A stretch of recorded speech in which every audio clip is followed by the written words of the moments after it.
Hi everyone, welcome to Arma Vibe Spoken English Training Lesson 2. ഇന്ന് നമുക്ക് സ്കൂളിലെ ക്ലാസ്സിലെ കുറച്ച് കോൺവെർസേഷൻസ് നോക്കാം. ടീച്ചേഴ്സിന് കുട്ടികളോട് ഇന്ററാക്ട് ചെയ്യാൻ പറ്റുന്ന കുറച്ച് ഡയലോഗ്സ് എന്തൊക്കെയാണെന്ന് നോക്കാം. ആദ്യം നമ്മൾ ക്ലാസ്സിൽ പോകുമ്പോൾ ഫസ്റ്റ് കുട്ടികളോട് എന്തൊക്കെയാണ് പറയുന്നത്? ഇപ്പോൾ നമുക്ക് ഇങ്ങനെ പറയാം, ഇങ്ങനെ ചോദിക്കാം, how are you getting on? കുട്ടി ആബ്സെന്റ് ആയിട്ട് അടുത്ത ദിവസം വരികയാണ്, എന്ത് ചോദിക്കും? Are you feeling better today തനു?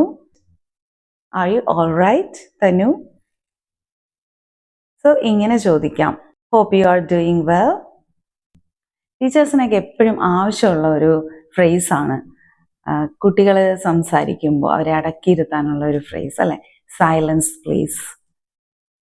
ഈ സൈലൻസിന് പകരം മറ്റെന്തൊക്കെ വേർഡ്സ് യൂസ് ചെയ്യാം എന്ന് നമുക്ക് നോക്കാം. കീപ് സൈലൻസ് അങ്ങനെ പറയാറുണ്ട്. സ്റ്റോപ്പ് ടോക്കിംഗ്, ബി ക്വയറ്റ്, ഇങ്ങനെയുള്ള സിമ്പിൾ സെന്റൻസസ് പറയാം. ക്ലാസ്സിൽ ഒരു ലെസൺ തുടങ്ങുകയാണ്, അപ്പോൾ നമുക്ക് എങ്ങനെ പറയാം? Let's begin our lesson today. Can we start now? Are you ready? Take your text books അല്ലെങ്കിൽ take your note books. Are you ready for a new lesson? I think we can start now. ഇങ്ങനെയുള്ള conversations നമുക്ക് lesson തുടങ്ങുന്നതിന് മുൻപ് നല്ലതാണ്. ഇനി books എടുക്കുന്നതും വയ്ക്കുന്നതുമായിട്ട് ബന്ധപ്പെട്ടുള്ള ചില സെന്റൻസസ് നോക്കാം. Open your books, close your books.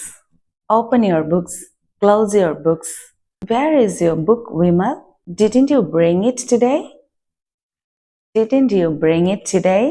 Why didn't you bring it? Keep the book in your bag. Keep the pencil inside the box. Keep it there. അവിടെ വെക്കൂ. Keep it there. Keep it in the box. ബോക്സിൽ വെക്കൂ. ഇങ്ങനെയുള്ള കുറേ sentences നമുക്ക് ക്ലാസ്സിൽ ആവശ്യമായിട്ട് വരാറുണ്ട്.